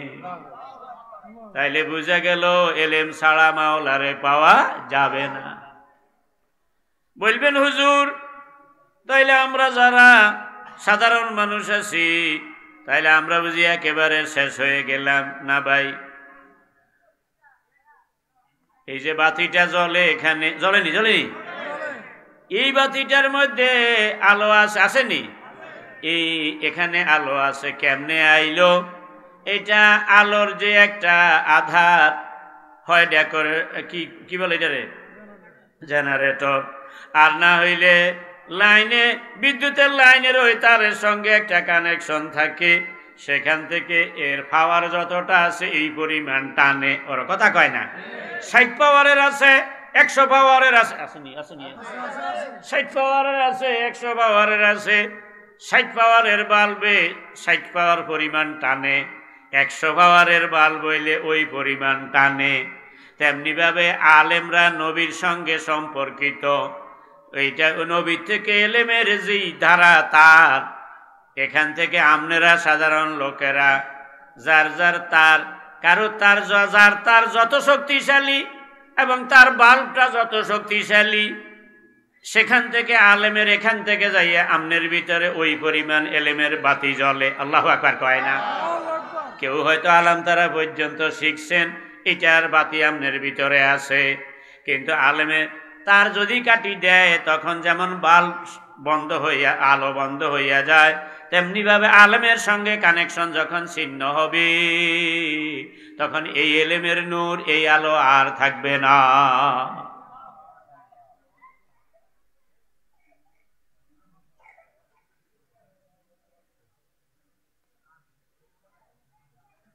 আর 12 মিনিট আছে, আমার দিকে নজর আছে।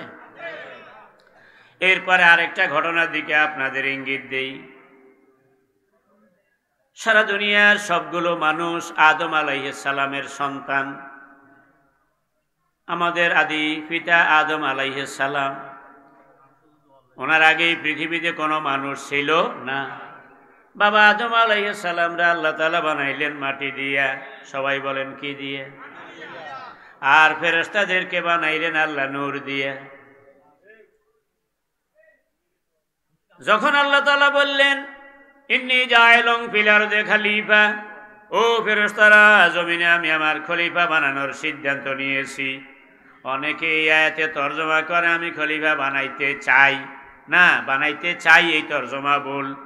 আমি খলিফা বানাবো, শুধু সিদ্ধান্তটা তোমা করে জানাইলাম। আল্লাহু আকবার।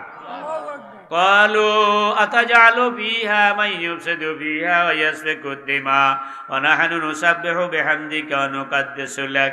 ফেরেশতারা কইল, আল্লাহ আপনার তাসবিহ পড়ার জন্য, ইবাদত করার জন্য আমরা ফেরেশতারাই তো আছি চমৎকার, খানা পিনা নাই, বিয়ে শাদী নাই, কোনো ঝামেলা নাই, সব সময় আপনার তাসবিহ পড়ি, ইবাদত করি, আমরাই তো আছি চমৎকার। জমিনে আবার খলিফা নামে আরেক বেজাল বানানোর কি দরকার? ওরা কথা কয় না। আমার আল্লাহ তখন বলছেন ইন্নী আ'লামু মা লা তা'লামুন। ও ফেরেশতারা তোমরা আদার ব্যাপারে জাহাজের খবর কি বুঝবে? এটা আমাকে নোয়াখাইলা তরজমা, ওরা বুঝো। তোমরা আদার ব্যাপারে জাহাজের খবর কি বুঝবে? তোমরা লাগে আমারে সবক দিতে আইছো, আমি বুঝি তোমাকে মতো বেদমা। এরপর যে আল্লাহ তাআলা আদম আলাইহিস সালাম রে বানাইলেন, ও আল্লামা আদম আল আসমাআ কন্যা কুল্লাহা আমার করণসি বড় হতো না লাগে। আল্লাহ তাআলা বলেন আমি আদম আলাইহিস সালামের প্রয়োজনীয় সব ইলম দিলাম, দেওয়ার পরে ফেরেশতাদের সামনে আদমের হাজির করলাম, করিয়া বললাম ফেরেশতা করে কইলাম জামবে উনি বিআসমায়ে হাউলা ইন কুনতুম সাদিকিন। ও ফেরেশতারা তোমরা যে মিলে কথা কইছো মনে হয় তোমরা মেলা কিছু বুঝো, মেলা কিছু জানো, তাইলে আমার সামনে এই জিনিসগুলোর একটু নামটা বলে দাও। ফেরেশতারা কয় সুবহানাকা লা ইলমা লানা ইল্লা মা আল্লামতানা। মাবুদ গো আপনি যা জানাইছেন এর বাইরে তো আমাদের আর কোনো পুঁজি নাই। তখন আল্লাহ আদমকে বলেন আম্বিউহুম বিআসমাইহিম, আদম এবার তুমি বলো। আদম যখন সবগুলোর নাম বলে দিলেন তখন আমার আল্লাহ কি করলেন, সব ফেরেশতারে অর্ডার দিলেন আদমের সামনে সিজদায় পড়ার জন্য। ফাসাজাদাল মালায়েকাতু কুল্লুহুম আজমাউন, আসেনি কোরআনে? আমার আল্লাহ কয় ফেরেশতারা 14 গোষ্ঠী সিজদায় পড়ে গেল, একটাও বাদ রইল না। আল্লাহু আকবার কয় না? সব ফেরেশতা সিজদায় পড়ে গেল, একটাও বাদ রইল না। বলবেন হুজুর ফেরেশতা কয় হাজার, 3000 না 5000? আমি এক রাওয়ায়াতে পেয়েছি এক সাহাবী নবীজির জিজ্ঞাসা করছিলেন ইয়া রাসূলুল্লাহ ফেরেশতার সংখ্যা কত? নবীজি বললেন ইসনা সারা সাবতান, 12 সাবত। সাহাবী কয় সাবত কি, এটা তো বুঝি না। হুজুর কয় পৃথিবীর বালুকণাগুলো যদি একটা একটা করে গণনা করো, গোটা পৃথিবীর বালুকণা গনিয়ে একটা সংখ্যা যদি খাড়া করাও তাইলে এইটা হইব 1 সাবত। এরকম 12 সাবত আল্লাহর ফেরেশতা।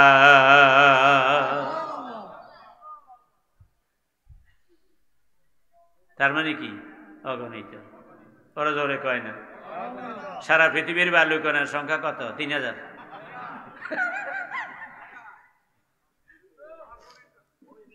জাগন আছেন? এই যে আমার আল্লাহ বললেন ফাসাজাদাল মালায়েকাতু কুল্লুহুম আজমাউন, আলেমরা বুঝে মালায়েকা এমনিতেই বহু বচন, এরপরে আবার তাকিদ লইল কুল্লুহুম, আবার তাকিদ লয় আজমাউন, মানে কত একটা খামিরা করার জন্য যা দরকার একটা অবাদ দেয় না। এই জন্য আয়াতের তর্জমা দাঁড়াইছে ফেরেশতারা 14 গোষ্ঠী সিজদা দিল, একটা অবাদ গেল না। সুবহানাল্লাহ কয় না? এখন প্রশ্ন হইল মাটির তৈরি আদমের সামনে নূরের তৈরি ফেরেশতারা 14 গোষ্ঠী যে সিজদায় পড়ে গেল, কিসের কারণে এই কারবারটা হইল একটু জোরে বলেন? সেটা হইল ইলমের কারণে। সুবহানাল্লাহ কইবেন না?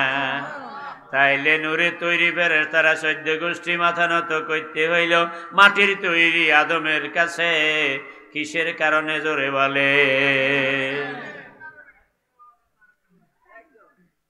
অতএব প্রমাণিত হইল নূরের তৈরি ফেরেশতাও যখন হেরে গেল মাটি তৈরি আদমের কাছে ইলমের পুঁজির কারণে, তেমনি ভাবে এই এলাকার একজন গরিব মানুষ, লেখা নাই পড়া নাই জায়গা জমিন নাই, এক মহিলা একেবারে কুশ্রী কালো, কোনো লেখাপড়া নাই, কোনো জ্ঞান বুদ্ধি নাই, ওই মহিলার পেটের সন্তান যদি আল্লাহর কোরআনের হাফেজ হয়, ওই সাধারণ মানুষটার সন্তান যদি একজন যোগ্য আলেম হয়, তাহলে নূরের তৈরি ফেরেশতাদের 14 গোষ্ঠীর চেয়ে মাটির তৈরি এক আদমের মর্যাদা যেমন উপরে উঠে গেল, কোরআনের একজন ধারক বাহকের মর্যাদা এই দেশের সকল চৌধুরী জমিদারের উপরে উঠে গেল।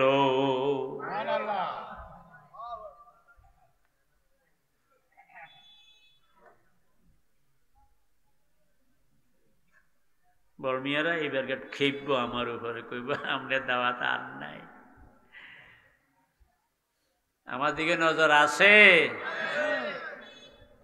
কারণ ইলম কার সিফাত? জোরে বলেন। সেটা তো বর্মিয়ার কাছে নাই। ওই গরিবের সন্তানের ভিতরে আল্লাহ ওই ইলম, ওই সিফাতটা আল্লাহ রাখছে। আরেকটা আয়াত কইয়া শেষ করতেছি, আর আছে 5 মিনিট। আল্লাহ রাব্বুল আলামিন কোরআনে বলছেন ইন্নামা ইয়াখশাল্লাহা মিন ইবাদিহিল উলামা। আমার বন্দাদের মধ্যে আমি আল্লাহরে ভয় করে কেবলমাত্র তারা যারা ওলামা। যারা ওলামা মানে বড় লোক না আলেম? ওরা জোরে কয় না। আমার আল্লাহ কয় আমার বন্দাদের মধ্যে আমারে ভয় করে কেবলমাত্র তারা যারা ওলামা। বলবেন হুজুর বাকিরা বুঝি টোটালি বাদ।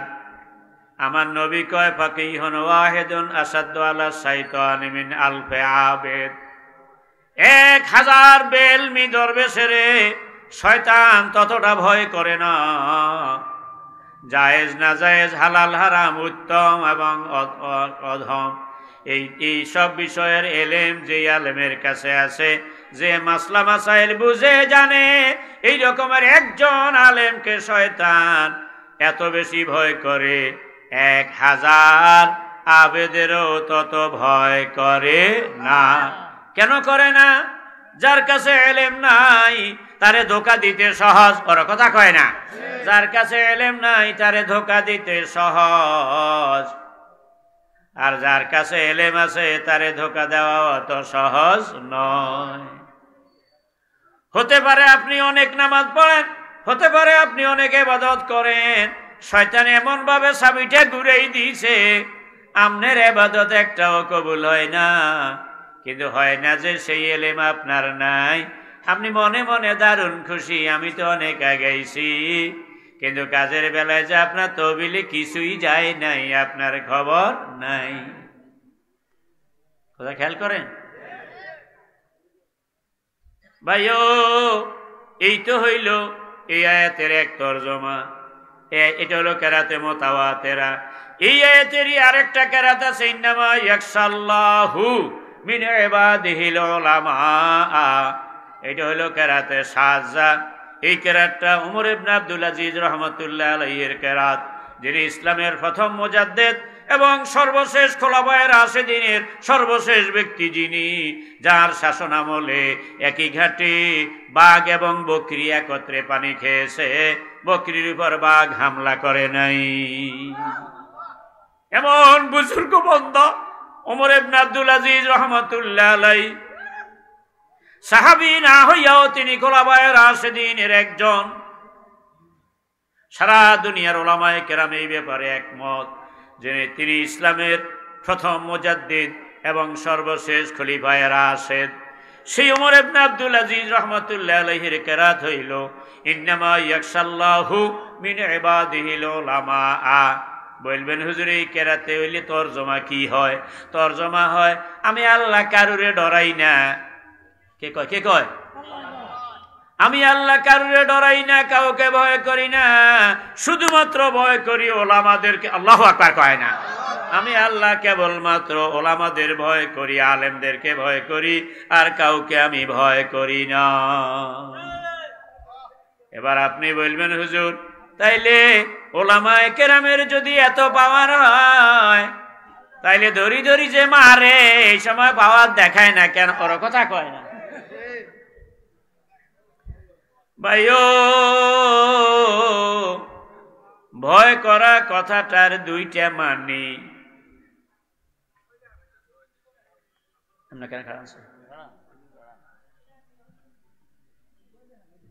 এ মেয়ে গেছে মসজিদে নামাজ পড়তে বলি, মসজিদের কাছে যাই আবার দৌড় দিছে বাড়ির দিকে। এই মুরব্বী কি দৌড়েন কে? কয় বিষাক্ত এক সাপ। কি দেই দৌড় দিছে? বইয়া সাপের ভয়ে। কার ভয়ে? জোরে কয় না। এতে নাবার গেছে বাজারে, যাওয়ানোর সময় নাতি অজ্ঞ আছে ছোট্ট, হিগে কইছে দাদা আল্লাহ বিস্কুটটা নিয়েন। কি নিয়েন? তোর কথা কয় না। তো উনি বাজারতেন সদাইপাতি করি চলিয়ে আইসে, বিস্কুটের কথা ভুলি গেছে। বাড়ির কাছে আইসে আর মনে হয়েছে ইন্না লিল্লাহ, নাতিলে তো বিস্কুট লই না। আবার গেছে বাজারে, কাছে পথে কোনো দোকান নাই, বাজারের দিকে যায়, হেমনে মিয়ার লগে দেবা কয় আপনি কোনায় যান? কয় বাজারে যায়। বাজার হবে, দেখলাম না আইলেন। কয় আইসি ঠিক, কিন্তু ওই নাতি অজ্ঞ আছে হেতার ডরে। কি কয়? কি কয়?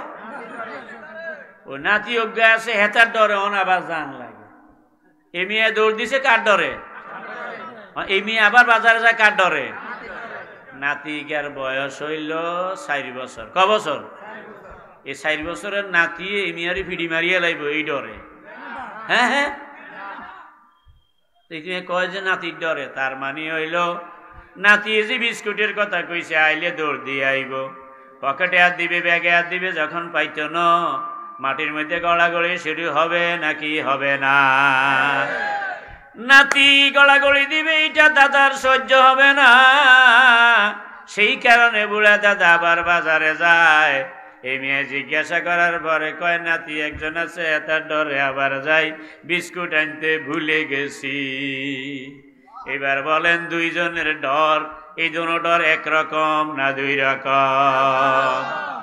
উনি যে সাপের ডরে দৌড়ে ওইটা আসলেই ক্ষতির ভয়, ইনি যে নাতির ডরে আবার যায় এটা ডর না মায়া? আরো জোরে বলেন। তেমনি ভাবে আমার আল্লাহ কারুরে ডরায় না, শুধু আলেমদেরকে ডরায়।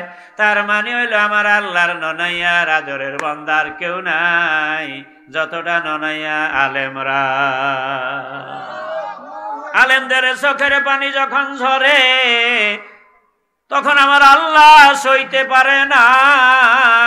আলেমদের উপরে যারা নির্যাতন করে, আলেমদের উপরে যারা জুলুম করে, সময় হয়তো আমার আল্লাহ হালিম বিদায় তাৎক্ষণিক ধরে না, কিন্তু আমার মাওলার চরিত্র হইল ধরে ধরে ধরে না, ধরলে কিন্তু ছাড়ে না। আর আমার আল্লাহর মায়ের বড় কেসকা মাই, যতজনের আল্লাহ ধরছে কেউ আর ছুটতে পারে নাই। যখন আমার আল্লাহর ধরা শুরু হয় আলেমদের উপর অত্যাচারের কারণে, আলেমদের উপর নির্যাতনের কারণে, আমার আল্লাহ যখন ধরা দেয় কোন রক্ষী বাহিনী তখন আর রক্ষা করতে পারে না, কোন দালাল তখন আর এগিয়ে আসে না, কারোর মুখ দিয়ে আর ইন্না লিল্লাহ বাহির হয় না।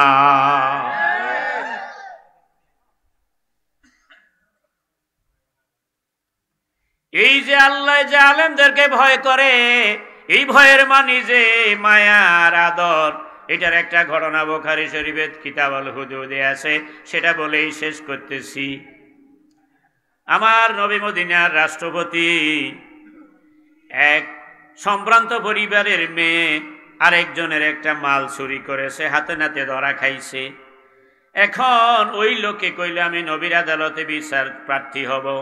মেয়ে পক্ষের লোকেরা অনেক ধরাধরি করলো, বিচার দিও না, মাল তো তুমি পাইছো, জরিমানা যা লাগে আমরা দিমো ঘরোয়া ভাবে, বেইজ্জত করিও না। ওই মেয়ে কয় না আমি হুজুর আদালতে বিচার দেবো, সেখানে যা হওয়ার হবে। এখন হুজুরের কাছে আসি, দিল বিচার। হুজুরের সময় দিলেন শুনানির জন্য। এর ভিতরে এখন মেয়ে পক্ষ কারে ধরি হুজুরে ম্যানেজ করবে। বিভিন্ন বড় বড় সাহাবীর কাছে গেছে, কেউ হুজুরের কাছে সুপারিশের সাহস করে না। তারপরে অনেক চিন্তা করিয়া হুজুরের পালক পুত্র যায়েদ ইবনে হারেসা, যারে হুজুর খুব বেশি মায়া করে, তারে যাই ধরল, বাইরে বংশের কান কাটা যায়, তুমি একটু হুজুরে বলো এটা ঘরোয়া ভাবে সমাধান করার জন্য, প্রকাশ্য আদালতে যেন হিয়ারিং না হয়। কারণ সম্ভ্রান্ত পরিবারের মেয়ে। নবীজির চেহারা মোবারক লাল হইয়া গেল, চোখ বড় হয়ে গেল। কে আবার সম্ভ্রান্ত পরিবার? ওয়াল্লাহি লাউ আন্না ফাতিমাতা বিনতা মুহাম্মাদিন সারাকাত লাকাতাতু ইয়াদাহা। আল্লাহর কসম, আমি কুরাইশ বংশের লোক, আমি আল্লাহর নবী, আমি মদিনার রাষ্ট্রপতি, আমার মেয়েও ফাতেমাও যদি আল্লাহ না করুন চুরি করে আর চুরি প্রমাণিত হয়, আমি আমার নিজ হাতে তার হাত কেটে দেব। এরপরে সাহাবী মাপ চাইয়া সরিয়া গেল। শুনানিতে প্রমাণ হইল সত্যই চুরি করেছে। নবী রায় দিলেন তার হাত কাটা হবে। কিন্তু এই মেয়ের বংশেরই এক সাহাবী, উনি বদরি সাহাবী এবং খাঁটি সাহাবী, উনি সহ্য করতে বললেন আল্লাহর কসম তার হাত কাটা হবে না। আল্লাহু আকবার কয় না? নবী বললেন হাত কাটা হবে, আর ওই সাহাবী কয় আল্লাহর কসম তার হাত কাটা হবে না। ওমর খাড়াই গেলেন, কি আল্লাহর নবীর সামনে আবার ভিন্ন কথা বলে, ওর গর্দান উড়িয়ে দেওয়া হবে। সাহাবীরা এখন দুই ভাগ হইয়া গেল। উনি কিন্তু আনসার সাহাবী, ওমর হইলেন মুহাজির সাহাবী। দুই গ্রুপ হইয়া গরমাগরমি শুরু হইল। নবীও থামাইলেন, থামাইয়া বললেন আমার সিদ্ধান্ত আগেরটাই, হাত কাটা হবে, এর ব্যতিক্রম কোনো কথা হবে না। এই সময় যার মাল চুরি হয়েছে, যারে এত দরাদরি পর নরম হয় নাই, এই সাহাবী এইবার কয় খালাই কয় ইয়া রাসূলুল্লাহ, আমি একটা কথা জানতাম চাই। কি? কয় হুজুর আপনি তো রায় দিয়েছেন হাত কাটার। কয় হ্যাঁ রায় দিয়েছি। হুজুর মাল তো আমার চুরি করেছে, আমি যদি তারে মাফ করতে চাই তাইলে মাফ করার সুযোগ শরীয়তে আছে কি না? নবী বললেন তোমার মাল চুরি হয়েছে, তুমি যদি নাকি মাফ করো তোমার সেই অধিকার আছে, তুমি মাফ না করলে আমার অধিকার নাই। সুবহানাল্লাহ। এবার ওই সাহাবী কয় ইয়া রাসূলুল্লাহ, আমি বিচার চাইছি, বিচার পাইছি, আমি তারে মাফ করে দিলাম, হাত কাটবেন না। এই কথার পরে আমার নবী কয় ইন্না মিনাল ইবাদি মান লাউ আকসামা আলাল্লাহি লা বাররাহুল্লাহ। বুঝছি ঘটনা কেমনে কি হইছে। এই লোকটারে এত দরাদরি করলো মেয়ের পক্ষের লোকেরা, লোকটারে নরম করতে পারল না। আমি রায় দেওয়ার পরে সাহাবীরা দুই গ্রুপ হইয়া গেল মদিনার মসজিদে। তারপরে এখন এই বেটায় কয় আমি মাফ করতে পারবো কিনা, আমার অধিকার আছে কিনা। এই বেটা নরম এমনি এমনি হয় ন। আমার যেই বদরি সাহাবী কইছে যে আল্লাহর কসম তার হাত কাটা হবে না, এতে তো আমার আলেম সাহাবী আর বদরি সাহাবী আল্লাহর ননাইয়া সাহাবী আল্লাহু আকবার কয় না। সুতরাং এখন যদি হাত কাটা হয় তাইলে সবাই কইও কিও না, তুমি না কইছিলে হাত কাটা হবে না, এখন হাত কাটা হইছে তো সালাইক্যা কথা কইলে কেন, ফাজলামি কইলে কেন? তাইলে তো আমার এই সাহাবীর ইজ্জত যাইবে। এই জন্য আমার আল্লাহ কারবারটা করছে যে বদরের ময়দানে যারা একরকম নিরস্ত্র অবস্থায় জীবনের মায়া ত্যাগ করে আল্লাহ এবং আল্লাহর রাসূলের জন্য জীবন দিতে ময়দানে হাজির হয়েছে, এই মানুষটার এইভাবে প্রকাশ্য বেইজ্জত করা, শরম দেওয়া আল্লাহর সহ্য হয় নাই। এই জন্য এই বেটায় যদি বাড়িতে দিয়ে কান্না শুরু করে, মাবুদ গো আমি বান্দা আপনার জন্য জীবন দিতে রাজি হইয়া বদরের ময়দানে গেলাম, আর আপনি আমার ইজ্জতটা বাঁচানোর জন্য কিছুই করলেন না, প্রেম কি কোনোদিন একতরফা হয় নাকি? এই কইয়া যদি বান্দায় কান্না শুরু করে আমার আল্লাহ তখন কি করবে? সেই কারণে আল্লাহ তাআলা এই কঠিন মনের মানুষটার মনটারে আল্লাহ কুদরতি হাতে নরম করিয়া দিয়া তার মুখ দিয়েই বলাইয়া দিল যে হুজুর মাফ করতে যদি আমি চাই তাইলে মাফ করার সুযোগ আছে নি। আর এইভাবে তার হাত কাটা রহিত করিয়া আমার এই সাহাবীর সম্মান আল্লাহ রক্ষা করেছে। সুতরাং আল্লাহর আলেম বান্দা যারা, আল্লাহর ননিয়া বান্দা যারা, প্রিয় বান্দা যারা, এটাই হইল আল্লাহ যে তাগরে ছাড়া কারোরে ভয় করে না। এই ভয় করার মানে হইল আদর। ভয় করার মানে কি? অতএব এই পৃথিবীতে খাঁটি আলেম যারা, তাদের মতো আল্লাহর আদরের বান্দার কেউ নাই। এদের উপর যখন জুলুম হয়, এদেরকে যখন অপমান করা হয়, এদেরকে যখন মিথ্যা মামলায় জড়ানো হয়, একটুখানি দেরি হইল আমার আল্লাহ কয় লানসুরান্নাকা লাউ বাদাহিন, আমি আল্লাহ অবশ্যই অবশ্যই তোমার সাহায্য করব, যদিও দেরিতে হোক, কিন্তু আমি আল্লাহ ছেড়ে দেব না। অতএব আমার এই মাদ্রাসা থেকে এই এলাকায় এই রকমের আল্লাহর প্রিয় বান্দা তৈয়ার হোক, এটা আমরা চাই নাকি চাই না?